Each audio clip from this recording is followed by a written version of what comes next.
Nós falamos... Sim. Eu lembrei. Fui lembrado. Eu tenho que trocar meus óculos. Perdão, mas bem-vindo todos à casa de Deus. Esse mês nós estivemos... Acho que está cortando isso aqui, não está? Não é melhor trocar? Está dando uns... uma hora vai falhar. Mas tá bom, a gente vai ficar preparado. No começo do mês nós iniciamos falando sobre o discipulado, só que nós não falamos do discipulado naquele sentido que nós conhecemos de alguém acompanhar alguém, ou nós pegarmos a Bíblia, sentarmos, lermos vários estudos bíblicos. Eu vou pegar esse branco aqui.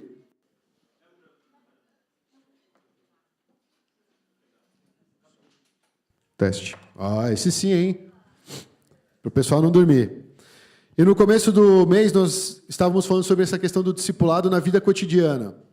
Eu não sei se vocês lembram, né, mas nós falamos de 3 níveis de relacionamento que nos desafiam a viver esse discipulado no dia a dia. O primeiro deles, marido e mulher. Aí você fala assim, mas eu não sou casado ainda, não tem problema, você já está aprendendo como é que vai ser. A Bíblia já nos dá instruções para isso.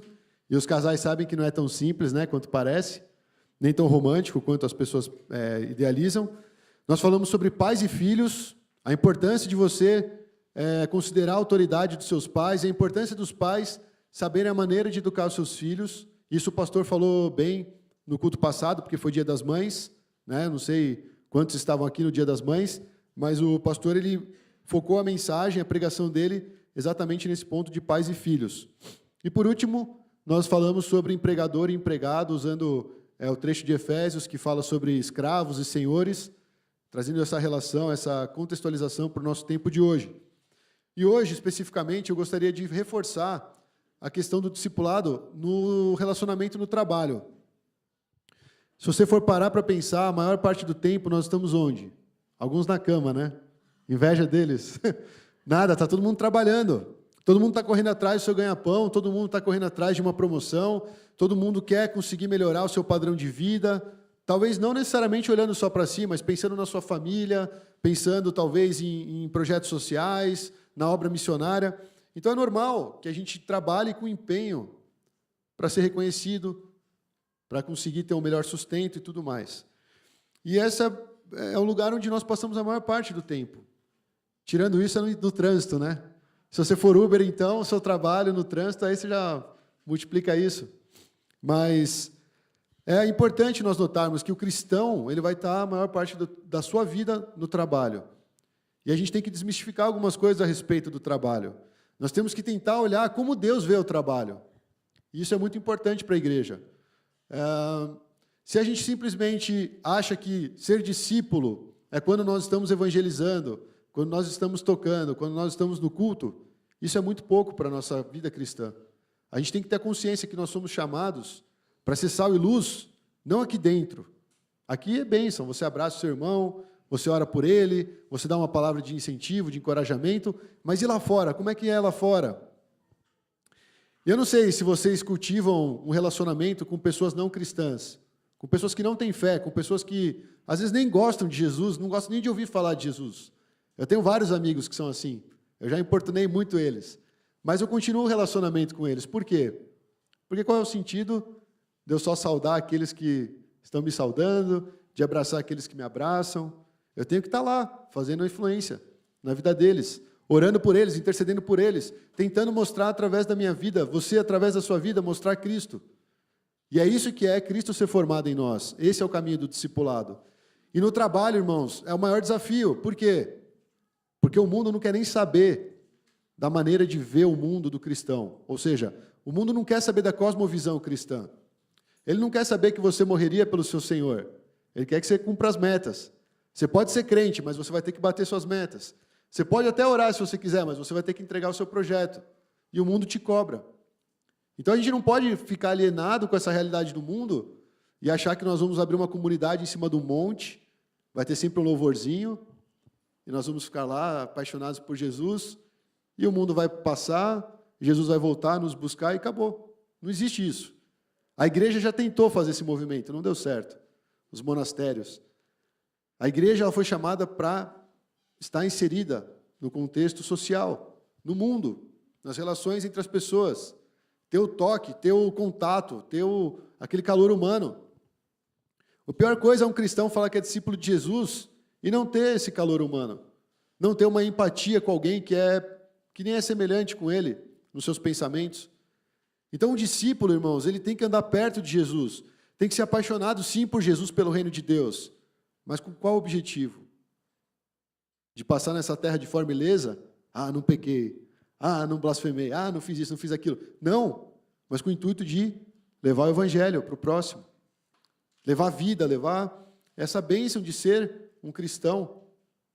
E hoje em dia a gente sabe que esse nome está meio queimado, já faz um tempo, né? Aí os cristãos começam a inventar outros nomes, crente, evangélico, protestante, reformado, e aí vai. A gente tem vários apelidos, mas quando Deus olha, ele fala, esse é meu filho. Nós temos que agir como filhos de Deus lá fora, independente do rótulo que colocaram em nós. Eu lembro que quando eu me converti, um amigo meu falou assim, mas você está indo naquelas igrejas de crente? Eu falei, igreja de crente? Como assim? Acho que todo cara que crê é crente, né? Se você crê em Jesus, você é um crente. Mas acho que a ideia que ele tinha é que eu ia começar a usar terno, gravata, não ia cortar o cabelo. O cabelo eu não corto mesmo, né? Vai deixando aí, vira um mês, continua aquele negócio, põe um gelzinho para disfarçar. Mas o terno e gravata eu nunca usei. Mas na cabeça dele, o crente é aquele cara que usa terno e gravata. A mulher usa saião, não depila embaixo do braço, e por aí vai. A gente sabe que existe isso, irmãos. Eu não estou tirando sarro, existe. Se ela está se guardando para o Senhor, amém, né? Mas coitada do marido dela. Aí ela tinha que pegar o discipulado, pais e filhos ali, marido e mulher, para poder aprender um pouquinho sobre família. Mas, enfim, nós vamos trabalhar essa questão do discípulo. E eu lembro de uma frase que eu falei há 2 semanas atrás, se eu não me engano, que todo discípulo é um discípulo todo dia, o dia todo. Parece meio estranha essa frase, mas faz sentido. Todos nós que somos discípulos, nós somos discípulos durante todo o dia, em todo momento. Não é no tempo específico que você está adorando o Senhor aqui. Até porque essa palavra adorar, nós vamos ver mais para frente que ela significa servir. Então você fala assim, eu quero adorar a Deus com a minha vida. Não significa que você vai ficar prostrado aqui enquanto os caras tocam um louvor. Adorar é você ir para o campo de batalha e ser um cristão com convicção, um cristão que ama, um cristão que, apesar das suas falhas, das suas limitações, porque nós temos muitas, você consegue reconhecer esse erro perante as pessoas e você quer exaltar a Deus acima de tudo. A gente tem vários exemplos na Bíblia de pessoas que estavam no seu ofício e conseguiram glorificar a Deus. Eu espero que a Bíblia seja a maior inspiração para todos nós, para nós caminharmos nesse caminho do discipulado. Outra coisa que nós falamos, ser discípulo sem disciplina não rola. Todo discípulo tem que ter disciplina.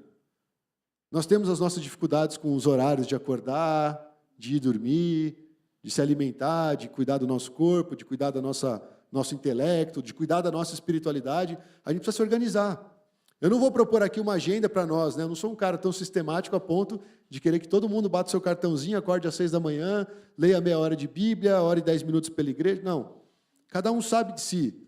Cada um tem um tipo aí biológico que vai corresponder melhor a algumas horas. Mas você precisa se disciplinar para ser um discípulo de Jesus. Jesus, quando ele andava com os 12, ele às vezes dava umas bordoadas nos caras. Por quê? Porque os caras não estavam na posição. Os discípulos, eles estavam, sei lá, esperando tantas coisas acontecerem, mas o principal que Jesus estava ensinando, muitas vezes eles perdiam de vista. Né? Lembra, João? Vamos mandar descer fogo do céu? Aí Jesus, que é esse cara que está andando comigo? Será que ele não aprendeu nada? O Pedrão lá levou uma espada, cortou a orelha do cara, e ele foi lá, não, Pedro, não é assim, foi lá e colou a orelha do cara de novo. Toda hora os discípulos estão aprendendo com Jesus. E, sinceramente, toda hora nós estamos aprendendo com Jesus. Fala a verdade, se tivesse uma espada, quantas orelhas você não teria colecionado aí? Eu acho que eu estaria com muitas. Porque é a humanidade. Não é verdade? Mas Jesus ele quer falar assim, ó, legal, você foi criado à imagem e semelhança de Deus, mas eu vim para te dar uma nova vida. Eu morri na cruz para te livrar dessa maneira de ser e te dar uma nova oportunidade, uma nova forma de viver, para você ser um discípulo, para você ser um pequeno Cristo no meio que você estiver. E quando nós falamos de trabalho, isso é o mais importante, irmãos. Não importa a sua atividade. Hoje todo mundo parece que quer ser um CEO, não, todo mundo quer ter uma startup, né? Todo mundo quer estar lá na frente, ser reconhecido, fazer um aplicativo ridículo e vender por milhões, todo mundo reconhecer. Todo mundo quer isso. Agora trabalhar, quem quer trabalhar? Pegar lá o tijolão, né? Carpir o mato e tal. Eu lembro de uma música, não sei se vocês conhecem, talvez alguns não conheçam, é uma pena, mas faz parte da cultura brasileira. Tem um cantor chamado Tim Maia. Vocês conhecem bem, né? Eu não vou imitar eles, fiquem tranquilos. Aumento grave aí, médio, agudo. Ele fala, tem uma música que ele fala assim, ora bolas, não me amole com esse papo de emprego. Não está vendo? Eu não estou nessa. O que eu quero? Sossego. Cara, o Tim Maia, ele consegue pegar pelo menos uma grande parcela da população brasileira e traduz essa música. Não, eu quero farra, eu quero curtir, eu quero a cervejinha, o churrasquinho, o futebolzinho, trabalhar, eu quero sossego, cara, a vida é curta. Tem muitos caras que veem o trabalho como algo que é uma maldição de Deus. Não é verdade? O cara foge do emprego, o cara foge do trabalho. E tem gente correndo atrás de trabalho. Só que eu quero que a gente tente sair um pouquinho da nossa realidade, individualmente falando. Porque talvez você seja um cara que está procurando um emprego. Talvez você seja um cara que está super satisfeito no seu emprego. Talvez seja um cara que está insatisfeito no seu emprego. Mas não olhe só para o emprego em si. Olhe para o que Deus quer fazer através de você no momento que você está vivendo. E nós vamos trabalhar esse discipulado dentro do ambiente de trabalho para que você se prepare para isso. Para que nós, como cristãos, estejamos com essas munições quando nós estivermos enfrentando essas dificuldades. Porque, sinceramente, empregado ou desempregado, nós continuamos servindo a Deus. Num trabalho bom ou num trabalho ruim, nós continuamos servindo a Deus.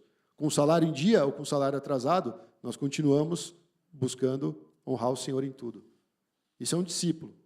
Então não fica assim, essa pregação não serve para mim porque eu não tenho trabalho. Não, eu sou universitário. Cara, seu trabalho é estudar. E assim vai, nós temos que adaptar para a nossa realidade a mensagem. Não adianta chorar, não.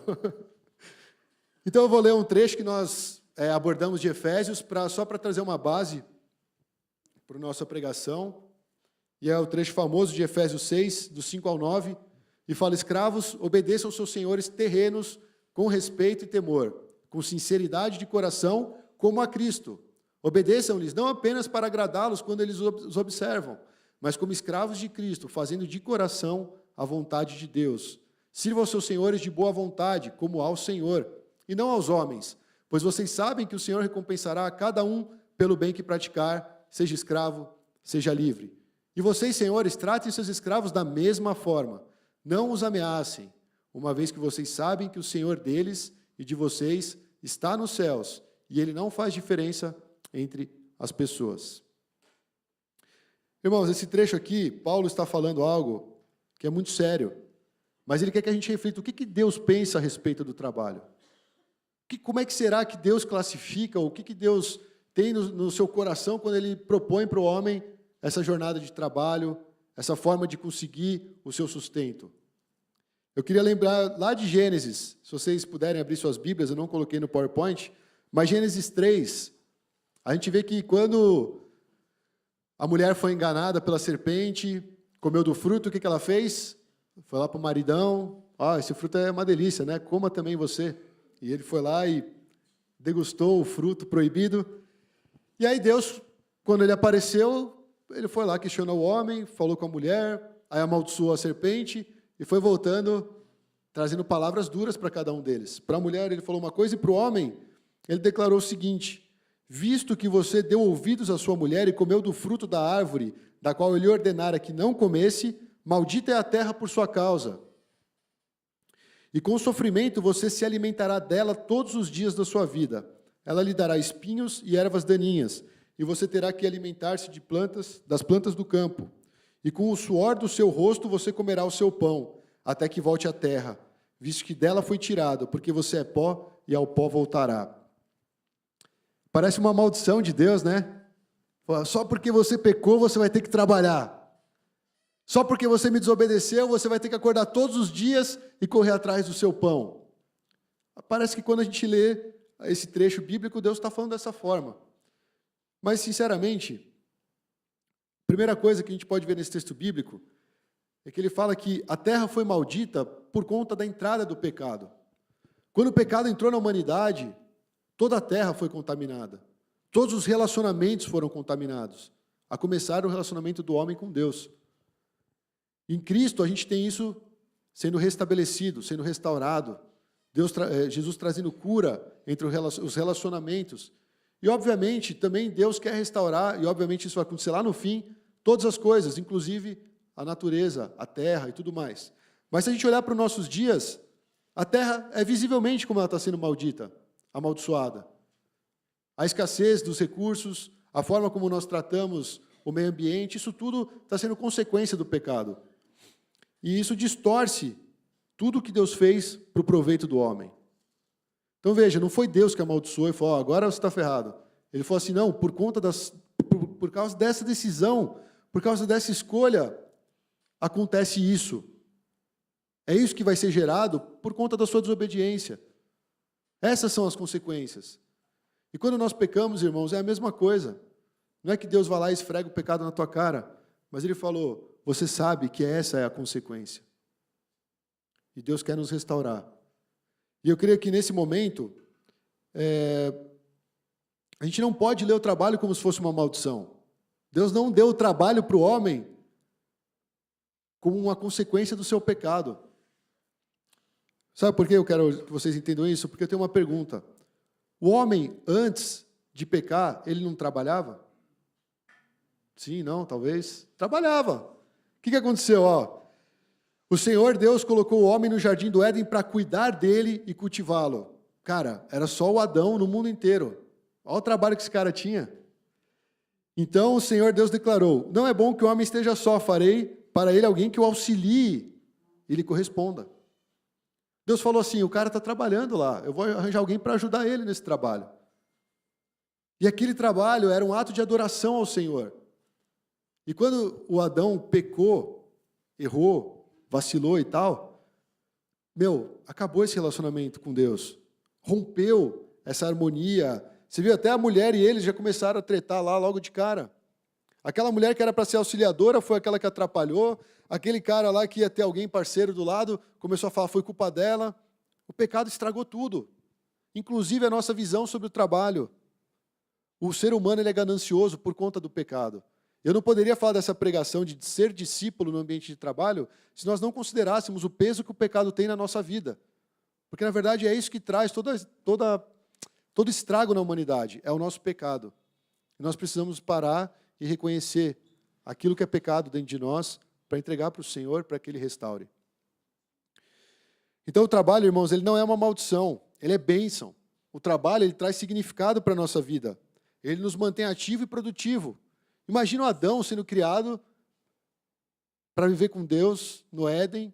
E você sabe que Deus de vez em quando dava uma volta por aí, né? Porque quando ele pecou, Deus não estava lá. Então, de vez em quando, Deus deixava ele meio sozinho.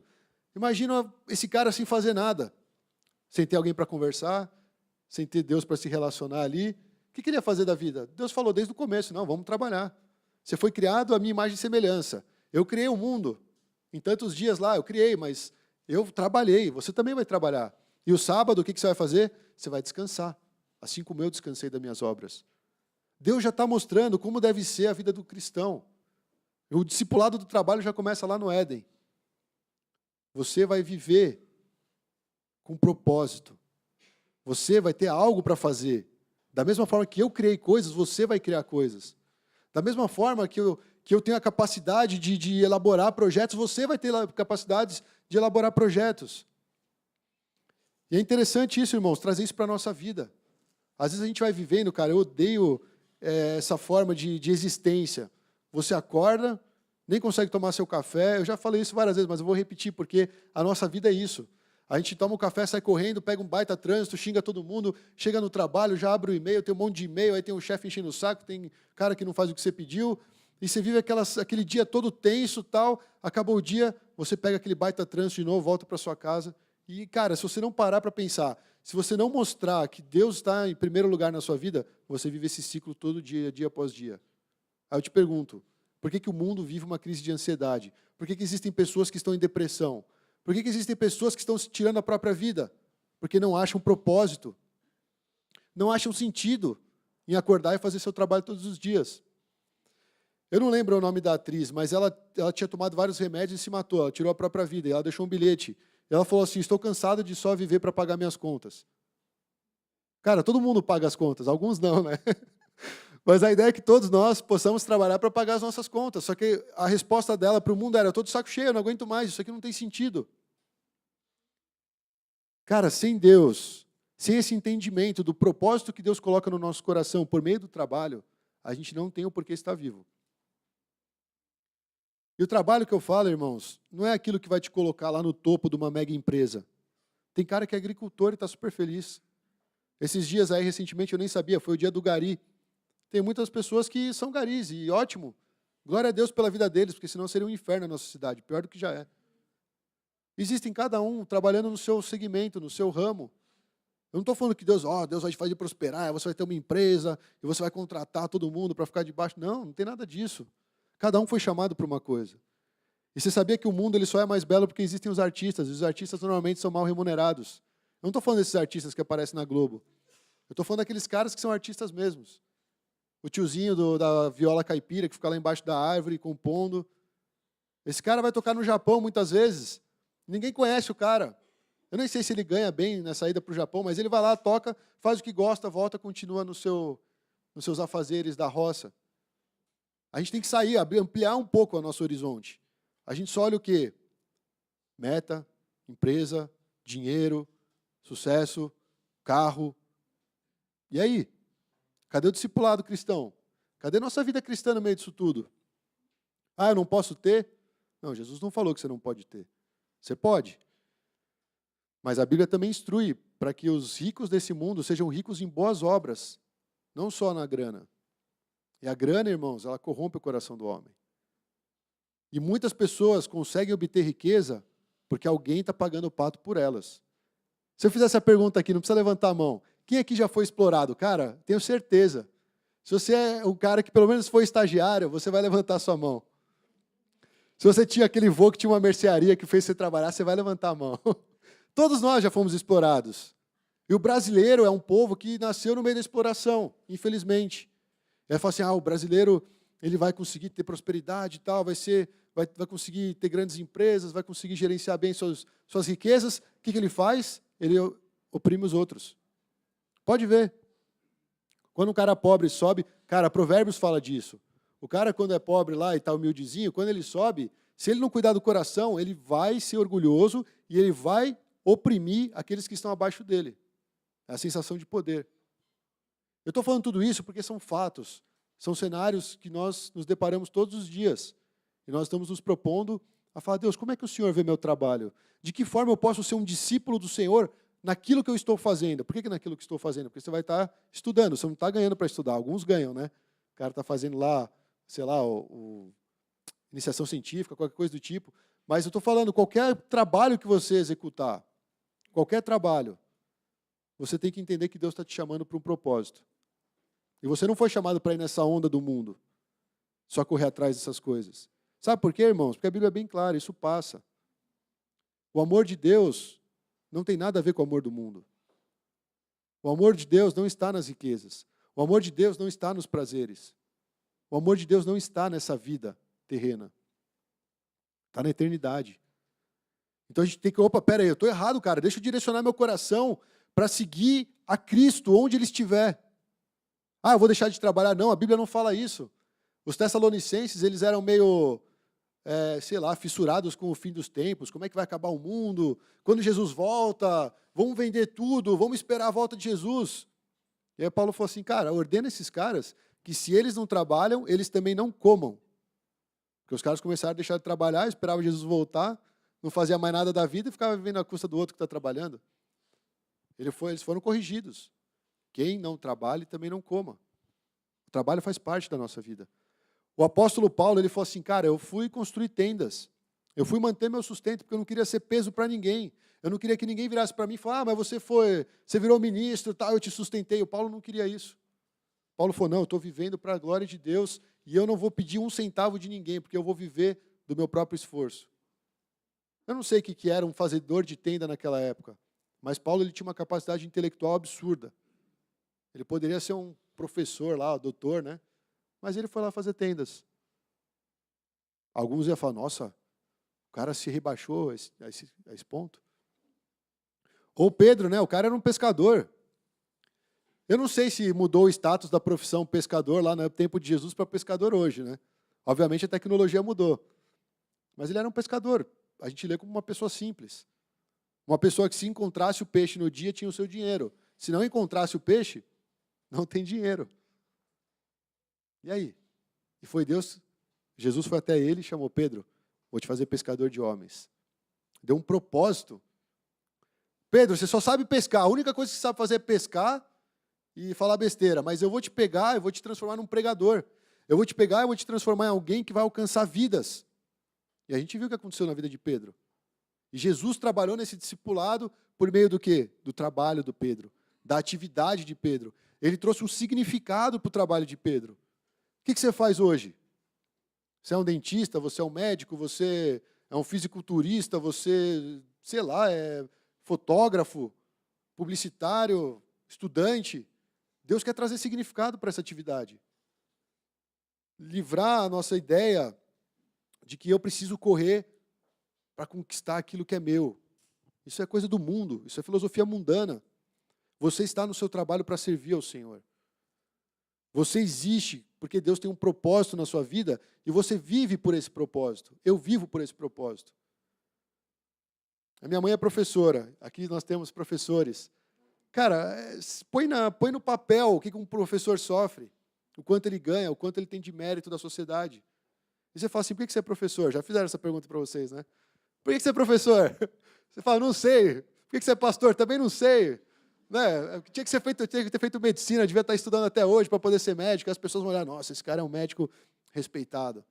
Cara, os médicos têm o seu valor, obviamente. Mas o professor muito mais. Os pastores também, todos nós nas nossas atividades. Aí o homem que gosta de classificar, até mesmo a faculdade que você fez, você se esforçou, você entrou na faculdade tipo A menos. Cara, mas você não entrou na A. O fulano de tal entrou. Cara, o mundo é isso. Isso não tem nada a ver com o discipulado de Jesus. Os próprios discípulos, em determinado momento, eles estavam se perdendo nisso, né? Quem que é maior? Quem que vai ficar do lado de Jesus? Jesus falou: cara, vocês não estão entendendo nada. Aquele que quer ser o maior tem que ser o menor. Aquele que quer estar lá na frente liderando tem que servir. Jesus muda totalmente o conceito. Ele transforma a nossa mente. Então eu acho que falar sobre o discipulado no trabalho, ser discípulo no nosso ambiente de trabalho, na nossa atividade do dia a dia, é trazer uma mudança de mentalidade. Para e pensa, por que você acorda todos os dias para ir trabalhar? Só você tem essa resposta. Só você tem essa resposta. Mas ela vai fazer toda a diferença a respeito da sua motivação. Essa resposta vai fazer toda a diferença sobre o que você vai ser lá na frente. Será que você não tem escrúpulos? Você vai fazer o que for necessário para livrar o seu caminho para você chegar onde você quer? Aí eu te pergunto, isso tem a ver com Cristo? Mas o ambiente de trabalho é competitivo. Cara, eu já sei, eu já trabalhei, eu sei como é que é. Mas eu não posso deixar de ser um cristão. Eu não posso abandonar a palavra de Deus. Eu não posso corromper princípios e valores, porque o mundo diz para eu fazer isso. Senão eu estou ouvindo o mundo, não estou ouvindo a Deus. Começa daí o discipulado. Então nós falamos que o trabalho não é maldição, ele traz bênção, ele traz significado, nos mantém ativos e produtivos. E o mais importante, ele nos leva a cumprir o propósito de servir a Deus. Porque nesse trecho nós vimos, Deus colocou o homem no jardim para cuidar dele. Deus colocou o homem no jardim para cuidar. Ele falou assim, tá vendo essa criação? Eu que fiz. Se eu fizer assim, todas as plantinhas são aparadas, todos os bichinhos vão estar saciados, vai dar tudo certo. Vai com o sistema perfeito. Mas eu vou colocar o homem aqui para poder ter um propósito, para cuidar do meu jardim, para cuidar das minhas coisas, para administrar aquilo que é meu, aquilo que eu criei. E vocês perceberam nesse texto, quando nós falamos de marido e mulher, quando nós falamos de pais e filhos, e agora de trabalhador, de escravo e senhor, tudo isso tem a ver com esse relacionamento com Deus. Você vai cuidar da sua esposa como você mesmo se ama. Você se ama porque eu te dei a vida. A esposa ela vai se submeter ao marido como ela se submete a Cristo, como a igreja faz com Cristo. Sempre o padrão vai estar em Cristo.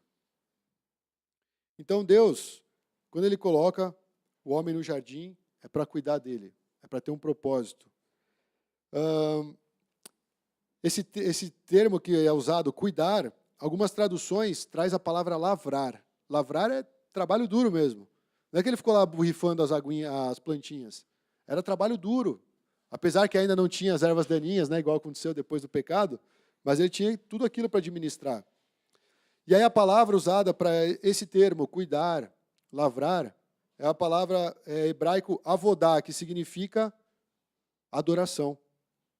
Essa palavra está associada com trabalho e adoração. A palavra que Gênesis usa para falar sobre o trabalho, sobre o serviço, ela também é usada para falar sobre adorar a Deus, servir ao Senhor. O nosso culto é avodar, é nós servirmos, é nós trabalharmos, é nós adorarmos a Deus. Então, trabalhar, eu posso concluir que é adorar ao Senhor. Então, o Timaia não estava adorando a Deus. O Timaia estava adorando seu próprio ego, né? Me deixa em paz, eu quero descansar, eu quero sossegar. E nós sabemos que durante o nosso trabalho, nós podemos usar aquilo como uma forma de adorar a Deus. Vocês já pensaram isso, irmãos? Vocês já foram para o trabalho? Nossa, eu estou indo adorar a Deus. Você só vem na igreja, não, eu vou adorar a Deus. Aí começa o louvor, você fecha os olhos, estou adorando a Deus. Glória a Deus. Cara, você ir para o seu trabalho todos os dias é uma adoração. O Senhor, Ele procura adoradores que o adorem em espírito e em verdade. No seu trabalho, você é um adorador. E nós falamos, é o lugar onde nós passamos a maior parte do nosso tempo.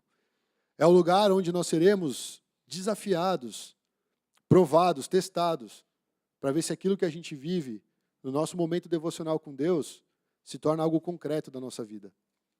É muito mais fácil ficar isolado, né? Ninguém te estressa quando você está isolado. Agora, quando você está no ambiente de trabalho, aquela tensão, aquela cobrança, enfim, gera um estresse.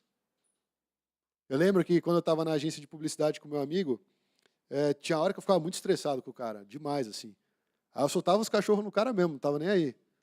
E aí depois, passava um tempo, cara, me perdoa aí, eu fiz errado, eu achei errado. Eu me humilhava, né? Você está se submetendo, reconhecendo o seu erro. E aí passava um tempo, pá, de novo, né? Aí tem uma vez que ele falou assim, cara, depois você vem me pedir desculpa de novo, você fica fazendo isso aí. Eu falei, mas não é comum, eu só faço isso quando você também me estressa. Aí tem um relacionamento que tem que ser trabalhado. Mas ele percebeu, ele falou, mano, esse cara apronta, depois ele vem pedir perdão. Jesus falou para os seus discípulos, você tem que perdoar 70 vezes 7. Você tem que perdoar a todo momento. Mas o mundão lá não ensina isso. Não é verdade? E aí como é que você faz? Tem que partir de quem? Do cristão.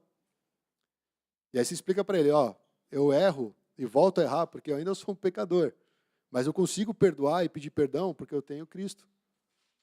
Tem gente que está amargurada há 50 anos e vai morrer amargurada porque não sabe pedir perdão, não sabe liberar perdão. Uma coisa que aconteceu lá no passado, o cara carrega aquilo a vida inteira. Cara, se liberta. Jesus, ele quer trazer vida, ele quer tirar esse fardo. Mas esse é um movimento, irmãos, que não é automático. O discípulo tem que ir na presença de Deus e buscar isso.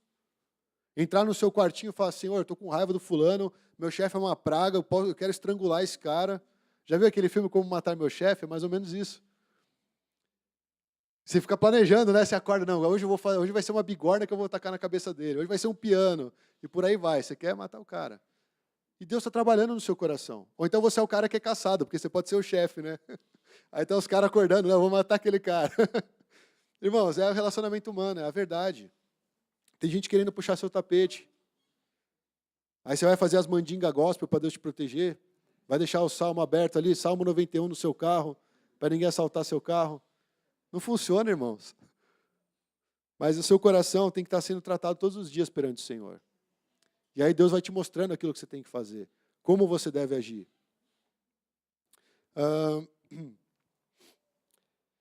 Nós falamos, né, essa ideia da adoração está ligada ao trabalho, ao ministério, ao serviço, isso é muito importante. Porque nós vamos sair todos os dias para trabalhar sabendo que nós estamos num ato de adoração.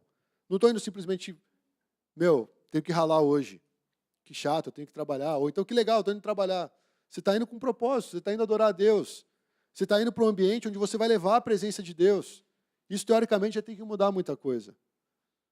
Agora, obviamente, o ambiente ele vai ser um ambiente de pressão, para tentar falar assim, mano, eu vou tirar tudo que eu puder tirar para mostrar o lado ruim desse cara. O ambiente vai fazer isso, as pessoas vão fazer isso. Mas quanto mais você está entregue na presença de Deus, quanto menos de você e mais de Cristo, nós conseguimos nos dar melhor nessa situação. Servir e trabalhar, irmãos, não é só ganhar dinheiro, não, mas é servir a Deus. Tem pessoas que, às vezes, vivem num trabalho ruim, um trabalho que está deprimindo a vida dela, mas ela fala, se eu sair eu não vou conseguir nada melhor. Eu tenho que ficar aqui porque eu tenho que pagar minhas contas. Ou então, eu já ouvi pessoas falando, a pessoa não sai da prostituição porque esse é o jeito dela ganhar a vida. Será que é mesmo? Será que a gente não racionaliza demais? A gente não faz 1 mais 1 é 2 em todos esses casos? Será que Deus não tem uma resposta? Será que Deus não pode mostrar um caminho? Será que o filho dele tem que viver naquela tensão, tem que viver naquela vida que parece sem propósito? E aí eu pergunto, aí que envolve a igreja está viva para isso. Você vê a situação do seu irmão passando uma necessidade. Cara, tem um cara que é mó legal lá, vou indicar esse cara para trabalhar ali e tal. A igreja tem que ter esse movimento. Isso é um movimento aqui, espiritual? Não, é uma coisa humana, de relacionamento. Você vê a necessidade da pessoa, você vê quem possa suprir. Você pode ser um cara que supra, você pode ser um cara necessitado. O ambiente da família de Deus é para isso também. Não estou falando para ficar fazendo network, trocar cartão, não tem nada a ver. Estou falando de vida, você perceber o sofrimento. E orar uns pelos outros. Porque, sinceramente, cara, aí fora, a batalha é ferrenha. O inimigo quer puxar teu tapete também, não é só seu chefe. Não é só as pessoas que estão ao seu redor. Ele é o maior concorrente, na verdade. Então a gente tem que estar em oração. Nessa vida de comunidade. Orar um pelo outro, interceder um pelo outro. E nós já vimos vários milagres, na verdade. Eu lembro que na célula, quantas vezes a gente já orou, pessoas estavam passando dificuldades e Deus mudou a história delas. Eu mesmo, estava na agência de publicidade, estava morrendo lá, Deus me deu um propósito, fui fazer o seminário. Aí não estou dizendo que eu estou sempre na ascensão, não. Tem horas que é difícil, tem horas que tem o vale. Mas Deus está comigo, eu tenho um propósito pelo qual eu vivo.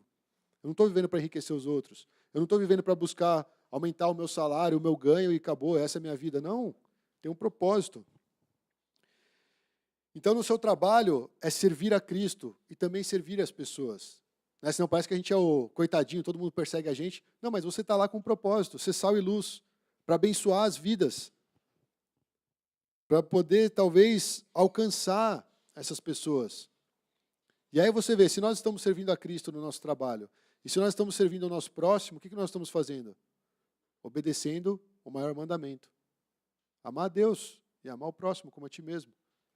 Então você, atuando dessa forma, você pode revelar o amor de Deus. Eu vou fechar as portas aqui da minha empresa porque eu vou virar um missionário. Nós fomos ontem naquela conferência de vocação e missão e eles tentaram desmistificar muitos conceitos que a igreja tem errado sobre missão. Sobre você largar tudo e ser um missionário, largar tudo e ser um pastor. Fizeram uma distinção, por exemplo, a missão de Deus. Todos aqui têm a missão de Deus, se você é um cristão. Mas uma missão específica Deus pode dar para o Sandro, mas pode não dar para mim. Então todos nós estamos em missão, irmãos. Todos nós temos um objetivo. E essa missão tem a ver com a missão de Deus. Que é trazer o que está perdido. Então não importa o que você faça. Você pode ser desde o gari até o cara da startup lá. Você pode ser alguém que vai ser bênção, que vai ser luz, que vai trazer a salvação. E outra, como disse o texto bíblico, fazer de coração a vontade de Deus. Esse trecho que fala fazer de coração a vontade de Deus mostra que o trabalho é sagrado. O trabalho, ele é algo que permite a presença de Deus agindo naquele lugar. Quando eu estava na agência de publicidade também, tinha hora que a gente tinha que entregar um projeto absurdo. Eu parava assim, orava, falei, Deus, como é que nós vamos fazer isso? Eu orava. Se eu sou um cristão, vou esperar meu amigo orar, o cara não é cristão? Eu tenho que orar. Esse foi o movimento. E Deus dava algumas estratégias, Deus dava uma saída. E as coisas aconteciam. Agora, se eu sou o cara que é cristão, não tenho norte nenhum, fico perdidão, e o cara também está perdido, para onde a gente vai? E aí eu falo, a vida ministerial é no trabalho. Colocar o joelho no chão. Vai ter uma reunião importante? Ora. Não, isso não é sagrado, isso não tem nada a ver com a igreja. Cara, lógico que tem. Você vai fazer um negócio, pede para Deus sabedoria, Deus pode dar sim, porque você vai abençoar o reino, se o seu coração é de servir ao Senhor. Você vai abençoar vidas, você vai ser abençoado. O reino de Deus é para abençoar mutuamente um ao outro. Não é um negócio de extrativismo igual ao nosso sistema. Não, eu quero sugar de todo mundo porque eu preciso ter. O reino de Deus é de abençoar. Melhor dar do que receber. Isso é o discipulado, irmãos. Agora olha para a nossa vida prática. Acontece isso. A Bíblia está nos confrontando. Falando assim, você é filho de Deus, você é um discípulo. Começa a mudar a mentalidade. Começa a enxergar dessa forma, porque isso é a instrução da própria palavra de Deus.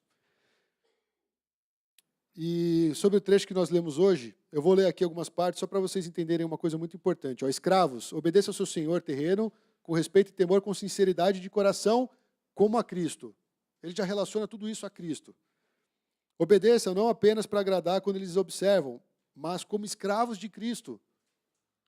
O escravo não tem escolha, e ele está te relacionando na escravidão com Cristo, na sua dependência com Cristo, fazendo de coração a vontade de Deus. De novo, é Deus que está na jogada, não é seu chefe, não é o seu colaborador, não é seu empregado, é você e Deus.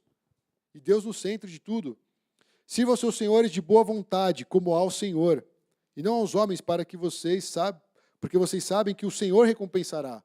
Toda hora, tudo que ele está falando de trabalho nesse trecho de Efésios, ele está apontando para Cristo. Ele está falando como ao Senhor, sirva como ao Senhor, respeite como você respeita o Senhor. E quem vai te recompensar é o Senhor. E essa palavra ela traz conforto, sabe por quê? Porque muitas vezes você está lá estudando que nem um condenado e não acontece o que você espera. Quem vai te recompensar? O seu cursinho? Não. O Senhor. Você trabalha que nem um condenado, não te reconhece no seu emprego. Quem vai te recompensar? O Senhor. Eu vou obedecer meu chefe porque ele é super legal, ele me dá bônus todo mês, o cara gente boa me leva para comer no barbacoa e tal. É legal esse chefe, eu quero um chefe desse. Mas se ele não for assim, ele está falando, se submeta a ele como você se submete ao Senhor. A forma como nós nos relacionamos com Deus vai nos mostrar na prática como nós temos nos relacionado no ambiente de trabalho também. Então, irmãos, é um desafio muito grande. E aí ele fala assim, a vocês, senhores, da mesma forma. Não é que ele fala um monte de coisa para o escravo lá, para o empregado. Você tem que fazer isso, tem que fazer isso, tem que fazer isso como ao Senhor, porque é para o Senhor e tal, tal, tal. Ele vai lá e fala assim, você, Senhor, também faça isso. Da mesma forma. Trate bem o seu funcionário, trate bem, no caso aí, o seu escravo. Não fica lá, ameaçando ele. Ele dá uma repreensão. Sabe por quê? Porque Deus não faz acepção de pessoas. Tratem seus escravos, tratem seus empregados da mesma forma que eu estou pedindo para eles te tratarem. É uma relação humana, não contaminada pelo pecado, mas restaurada por Deus. Onde você consegue olhar seu chefe, respeitar ele, porque ele é uma autoridade que Deus colocou na sua vida, e por mais que ele te irrite, te estresse e tudo mais, você vai orar por essa vida. E ele, se ele é um cristão, ele tem que olhar para os seus empregados e falar, eu vou abençoar a minha equipe. Aí senão cai igual aquele negócio do marido e mulher, né? Olha lá, mulher, Deus está mandando você ser submissa a mim. É homem, mas ele fala para você me amar, como ele amou a igreja. Não é isso para isso que funciona o texto bíblico. É para você olhar e falar assim, bom, hoje eu sou um empregado, então o que eu tenho que fazer? Como empregado, eu vou fazer de coração a vontade de Deus. Como empregado, eu vou abençoar o meu patrão. Eu vou fazer as coisas, não porque ele está olhando lá, me monitorando, terminou o relatório? Não, terminei. Aí você vai lá, Alt Tab, Elefute, sei lá que joguinho que você vai jogar, Minecraft. Não, cara, o chefe não está olhando, mas Deus está olhando. Não é verdade? Eu fazia isso às vezes. Já entreguei o que eu tinha que entregar. Deixa eu abrir aqui o meu, como é que era? Emulador, né? Jogar todos os jogos de Super NES. Os caras nem sabem o que é Super NES. Então, essa relação, Deus está querendo trabalhar a vida cristã. O ambiente de trabalho é onde meus filhos mais passam a parte do tempo deles. Então, senhores, vocês que têm aí seus funcionários, tratem eles com cordialidade, tratem eles com honra, tratem eles como você me trataria. E vocês que estão aí embaixo desse cara, trate ele com respeito, com temor, assim como vocês me tratam. A forma como eu vou responder ao outro é a forma como eu respondo a Cristo, segundo o padrão bíblico. Isso é muito sério. Como é que você pode falar que você ama a Deus a quem você não vê e você está querendo matar esse cara que você vê? Ele está falando, o seu amor tem que ser revelado primeiro nessa figura aqui que está na tua frente, que você pode tocar. Eu amo Jesus, mas odeio a humanidade. Cara, está errado. Algo está errado, não é possível. Então, o nosso amor pela pessoa, ele pode ser possível porque nós temos um amor por Deus. Nós amamos a Cristo. Então, Cristo ele pode nos capacitar a viver dessa forma que o trecho de Efésios 6 está nos convidando a viver. Isso aqui é importante, sabe por quê, irmãos? Porque nessa mensagem existe algo a respeito da cultura do reino de Deus. E a cultura do reino de Deus, ela é pautada na obediência. Nós falamos do Éden lá atrás. O que aconteceu no Éden? O homem desobedeceu a Deus. Para nós vivermos a palavra de Deus, não é uma lei que foi imposta sobre a sua vida. Faça isso, senão você morre. Você é obrigado a fazer isso. Não. Ele apresenta o padrão de Deus e fala, obedeça. Você pode desobedecer? Pode, poder pode, né? Mas está errado. A palavra de Deus vai te incentivar a obedecer, a viver na obediência, não porque Deus quer ser, Ele não precisa de você obedecer Ele para Ele ser alguma coisa a mais. Ele já é tudo suficiente. Mas Ele te dá um padrão e Ele se alegra quando os filhos andam na obediência, porque a obediência traz bênção.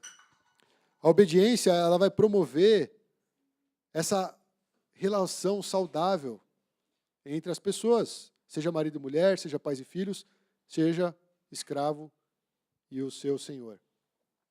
Quando você obedece a palavra de Deus, Deus, Ele é responsável, como diz a própria Bíblia, o seu galardão, pela sua recompensa. É Ele que retribui. Senão, cara, você não vai fazer nada. Ah, eu estou aqui na igreja, eu sirvo há 15 anos, estou no louvor, estou no não sei onde, eu limpo os bancos, ninguém vê, eu arrumo as cadeiras todo final de culto. Cara, você está servindo ao Senhor. E o Senhor vai te recompensar. E o Senhor quer que você faça isso com alegria. Porque o seu serviço, o seu trabalho, é um ato de adoração a Deus. Já pensou se a gente está diante de Deus lá no céu, e Ele tem um medidor de adoração, e você acha que a adoração é só quando você vem no culto louvar a Deus? Cara, o seu, como é que fala? A medição lá tá baixa, né? Tá pior que os níveis lá da Cantareira há um tempo atrás. Tá lá no negativo. Agora, se você entende que a sua vida inteira é um ato de adoração a Deus, e que Deus está contemplando cada ato de adoração, porque você está servindo a Ele, isso muda a sua perspectiva de existência. Quer coma, quer beba, faça tudo para a glória de Deus. Se você está trabalhando, se você está estudando, se você está desempregado, viva para a glória de Deus. Que esse seja um movimento verdadeiro de adoração. A sua vida, a minha vida. Cara, eu não sei vocês, mas isso para mim traz muito conforto. E aí eu separei uma palavra específica para aqueles que estão sofrendo em seu trabalho, né? Será que vale a pena sofrer no meu trabalho, nesse mundo capitalista, maldito e tal? 1 Pedro, ele fala um pouco sobre sofrimento. Ele fala você sofrer como Cristo. Você ter o exemplo de Cristo no sofrimento. E uma das coisas que ele fala em 1 Pedro 4, do 15 ao 16, é assim: se algum de vocês sofre, que não seja como assassino, que não seja como ladrão, criminoso ou como quem se intromete em negócios alheios. Contudo, se você sofre como cristão, não se envergonhe, mas glorifique a Deus por meio deste nome. Em outras palavras, ele fala assim, se você está sofrendo, você é um cristão, se você está sofrendo por ser um discípulo de Deus, fique em paz, cara. Deus, Ele vai lutar por você. A causa é dele. O comprometimento que você tem é com Ele. Ele é o galardoador, Ele é aquele que abençoa, Ele é aquele que vai estar te defendendo.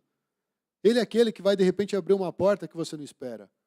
Mas o que você não pode comprometer é o seu relacionamento com Deus por conta das adversidades, por causa do sofrimento. Na época da igreja, onde foi escritas as epístolas, as cartas, existia um contexto de perseguição. E o Paulo, principalmente, escrevia para os caras ficarem firmes. Ele sabia que o negócio não era brincadeira. Olha, eu sei que você está suportando tribulação com alegria, continue assim. Seja perseverante. E, obviamente, ele está trazendo essa mensagem para falar assim, se você é um cristão e está sofrendo como um cristão, não precisa se envergonhar. Deus está vendo. E Deus cuida de você. Deus cuida de nós. Mas a gente precisa ter esse relacionamento com Ele, senão parece que Deus te abandonou, seu chefe não gosta de você, os seus empregados estão contra você, e por aí vai, você vira vítima. Então saiba que nós podemos glorificar a Deus por meio do nome cristão. Aquilo que o mundo olha com maus olhos, Deus está falando, eu vejo e eu me alegro. Porque é o agir de Deus na nossa vida. E obviamente ele fala, se você sofre, que não seja como assassino, tal. Ele fala, se você sofre, que não seja como esses caras que fazem coisa errada. Acho que uma vez o Pedrão falou, ele estava num trabalho e tinha um cristão. O resto não era cristão. E o único cara que recebia advertência dele era o cristão. Porque acho que ele ficava baixando alguns filmes e tal, usando a banda lá da empresa. E aí o Pedrão foi chamar a atenção do cara. Aí o cara falou, você está me perseguindo. Eu falei, como assim te perseguindo? Você está fazendo coisa errada, cara. Não, você está me perseguindo porque eu sou um cristão. Mano, esse cara aí tem que voltar lá no beabá do discipulado. Você merece a repreensão. E você tinha que pedir perdão, porque você está sendo um mau exemplo aqui na empresa. Você é o cara mais ridículo da empresa e acha que você é um cristão e pode fazer isso. Então, o cristão, cara, ele tem que ter essa humildade no coração. Reconhecer os limites. Saber o que de fato ele está fazendo lá, para não fazer esse papel, né? A gente nunca está com a razão, a gente tem que entregar para Cristo. E Ele vai julgar as causas. Mas quando a gente faz algo que não tem nada a ver com o Evangelho, aí pode esperar a repreensão. Aí você pode esperar a punição, porque merece. E a empresa não vai ter dó na hora dela fazer isso. Existe um eterno conflito, irmãos, que eu queria compartilhar aqui para finalizar a mensagem. E aqui eu queria chamar a atenção para aqueles que têm a expectativa do trabalho como uma alavanca ou uma escada para você subir até o topo e alcançar o sucesso. Sei lá, obter lucro, ganho, riquezas, aumentar o seu padrão e tudo mais. Se o propósito disso for somente isso, de você enriquecer, toma cuidado. Isso é um alerta da Bíblia, que a palavra de Deus traz. A Bíblia não é contra a sua prosperidade, ela não é contra as riquezas. Sabe por que eu falo isso? Porque Salomão foi o cara mais rico que existiu na terra. E ele fez prosperar o reino de Israel. E Deus não falou assim, Salomão, você está errado porque você está ganhando muito dinheiro. O próprio Deus falou assim, já que você me pediu sabedoria, eu vou dar isso e mais tudo que precisar. Inclusive as riquezas. Para governar e tudo mais. Obviamente tem uma distorção aí da forma como ele lidou com tudo isso. Mas Deus ele não repreende a questão da riqueza em si. Mas quando o nosso propósito é somente esse, se você não serve a Cristo, se o seu coração não está em Cristo, isso é muito perigoso. E a Bíblia fala assim, os que querem ficar ricos caem em tentação, em armadilhas e em muitos desejos descontrolados e nocivos, que levam os homens a mergulharem na ruína e na destruição. Pois o amor ao dinheiro é a raiz de todos os males. E algumas pessoas, por cobiçarem o dinheiro, desviaram-se da fé e se atormentaram a si mesmos com muito sofrimento. Cara, isso aqui é um aviso da Bíblia que Paulo está falando para Timóteo. Alerta essa galera. Aqueles que querem ficar ricos, aqueles que têm, sabe, aquela avidez por conseguir prosperidade material. Ele fala, toma cuidado, porque isso aí pode perverter a sua fé. Ele não está falando assim, fala para todo mundo ser pobrinho, vender tudo que tem, andar com pano de saco, fazer voto de pobreza. A Bíblia não fala isso. Mas ela traz um alerta. Porque nós vimos que o nosso trabalho é para adorar a Deus.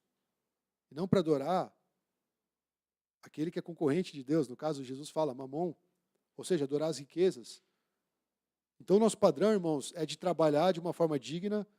É sim de fazer o nosso melhor. É sim de buscar talvez uma promoção, ser mais reconhecido para abençoar mais, mas o nosso coração não pode estar sendo caçado por esse desejo de ter riqueza.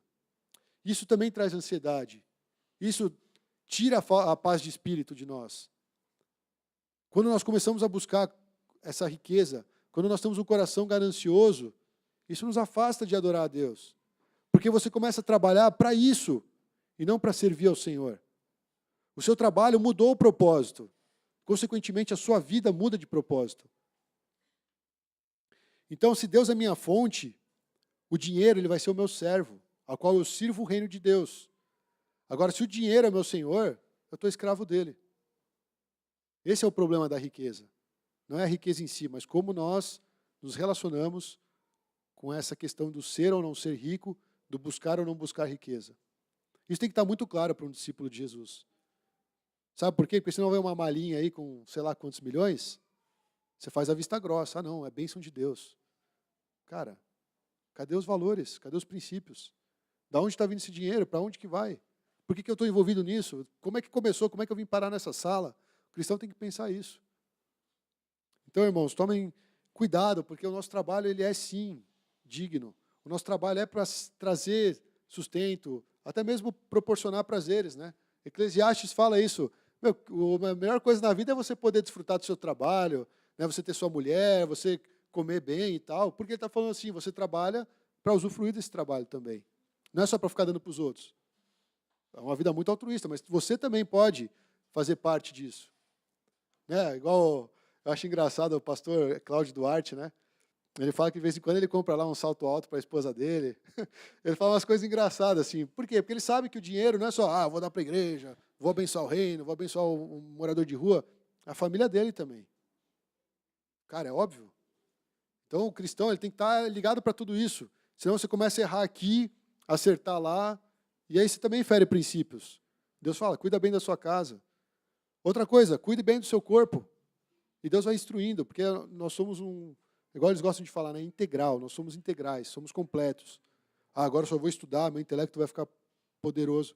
Sua saúde vai para o saco. Agora eu só vou ganhar dinheiro, você esqueceu seus amigos, você esqueceu sua família. Você não está vindo cultuar a Deus. É problemático, é pernicioso, é perigoso. Então, irmãos, a vida do cristão é para ser uma vida com equilíbrio. E aqui eu falei desse eterno conflito porque Jesus falou, você não pode servir a Deus e às riquezas. Ou é um, ou é outro. Ou você agrada a esse, ou você agrada a esse. E quando você agrada a esse, você desagrada aquele. Ele não está falando assim, faça os dois, 50% cada um. Não, ele está falando ou é ou não é. Então, se nós estamos trabalhando, que seja para ser um cristão que ouve a palavra de Deus, que ouve os princípios de Deus e aplica no nosso dia a dia. Porque ali nós estamos adorando ao Senhor. E se vier a riqueza, glória a Deus, vai ser de Deus. Porque tudo que nós temos, tudo que nós somos, é dele, é por ele, é para ele. Não é verdade? Então isso tem que trazer um ressignificado para o nosso estilo de trabalho.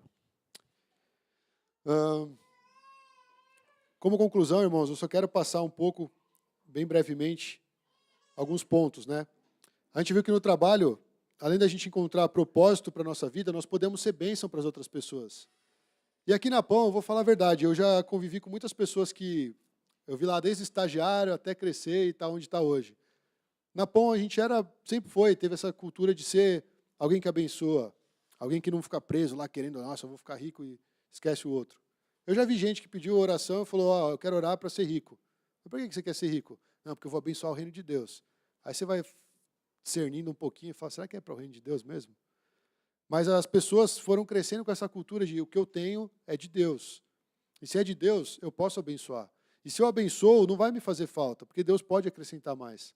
É totalmente diferente do cara, vamos fazer as contas aqui, ó. Não, cara, eu pedi uma pizza e meia, então eu vou pagar uma pizza e meia, não vou pagar duas. E também não vou pagar uma.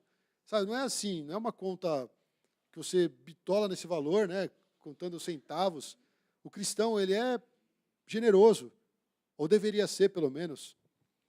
Então, o nosso trabalho vai nos treinar nisso também, se nós somos generosos ou não. Se nós temos o coração aberto para abençoar as vidas.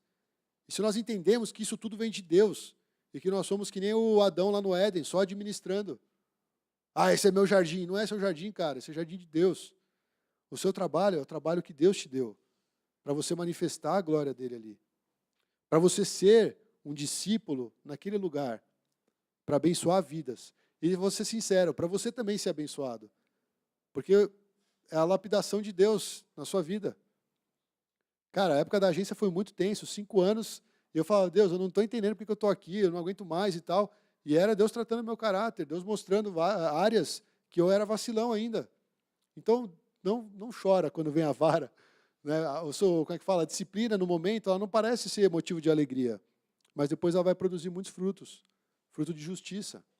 Deus vai nos ensinar a ser como filhos, como devemos andar nesse ambiente que nós vivemos. E também, nós podemos servir ao Senhor com alegria de coração onde nós estamos. Porque o nosso foco não é agradar o nosso chefe. O nosso foco também não é agradar a todos aqueles que estão subordinados a nós. O nosso foco é servir ao Senhor. Esse é o objetivo do nosso trabalho. Você vai trabalhar para você servir ao Senhor. É o seu ato de adoração. Então não preciso mais ir na igreja domingo para adorar a Deus? Não, cara, você entendeu tudo errado. Deixa eu começar lá no ponto 1. Aí você vai dormir. Nós estamos aqui para cultuar a Deus, para descansar na presença de Deus, para ser renovados por Deus. Essa é a parte do culto dominical. Mas o dia a dia, cara, é você e Deus ali na labuta. É você e Deus no trabalho. Na dificuldade, você tem um relacionamento com Ele, você fala, Senhor, me ajuda nesse momento, Senhor, me dá paz para falar com aquela pessoa, Deus me dá sabedoria para tratar com esse caso. Às vezes liga para o irmão também, ora por mim, porque eu estou indo lá falar para o cara. Ora aí que eu estou indo pedir demissão. Ora que eu preciso ver se eu vou aceitar essa promoção. Essa dinâmica é uma dinâmica de adoração, de uma vida de serviço a Deus. E o trabalho, ele permite a gente viver e alcançar o reino de Deus. É no trabalho que você vai viver o reino de Deus. É lá que o reino de Deus vai começar a brotar, através de você. Isso é vida que vai ser gerada através de você. E lá também é um lugar para nós exercermos boas obras, sermos sal, sermos luz, abençoarmos as vidas como nós falamos. E é por meio dele que nós podemos mostrar a esse mundo que nós somos discípulos de Deus. É lá que nós vamos mostrar que nós somos discípulos. Eu trazer minha turma aqui na igreja, ele me vê pregando, legal. Agora vai viver comigo, cara. Vai me ver às 5 da tarde no trânsito, com fome, vontade de tomar banho, com sono. Aí ele vai me conhecer. Mas aqui não, aqui é diferente, né? Aqui é uma pequena parcela da nossa vida, não é que seja um teatro. Aqui nós somos sinceros também. Mas é uma parcela pequena do nosso dia. Agora no trabalho, cara, é ali que é o desafio de nós sermos discípulos de Jesus. E para terminar, esses desafios nunca faltarão nesse ambiente. Ele vai te espremer ao máximo para mostrar se é um discípulo de Jesus, então vamos ver. Pode lembrar de Daniel, pode lembrar de Sadraque, Mesaque e Abednego, pode lembrar de José. Lembra dessa turma. Os caras estavam diante dos piores empregadores, vamos dizer assim, os piores chefes. Já pensou? Você fala mal do seu chefe, tem o Nabucodonosor ali, ó. Você tem que ajoelhar quando tocar o som das coisas e tal, senão você vai morrer. O seu chefe te ameaça pouco. Esse cara fala, você vai morrer. Beleza? Então é isso, irmãos. José, quando ele estava na casa de Potifar, ele era um escravo. Mas o Potifar gostou tanto do trabalho do cara, falou, eu confio tudo que eu tenho nas tuas mãos. Infelizmente, tinha a mulher de Potifar lá, né? Ou felizmente, porque ela ajudou ele a ser preso e depois chegar onde chegou. Enfim, aí é os mistérios de Deus. Mas José ficou firme. E José era jovem. José talvez fosse ambicioso, igual muitos de nós. Mas ele não abriu mão dos valores que ele tinha da vida dele com Deus. Porque enquanto ele trabalhava, o que a Bíblia fala? Deus era com ele. Deus está com você onde você estiver, no seu ambiente de trabalho ou de estudo para os mais jovens. E é ali que nós seremos discípulos, irmãos. É ali que a nossa vida vai ser transformada. É ali que nós manifestaremos a presença de Deus. Amém? Vamos ficar de pé e orar então?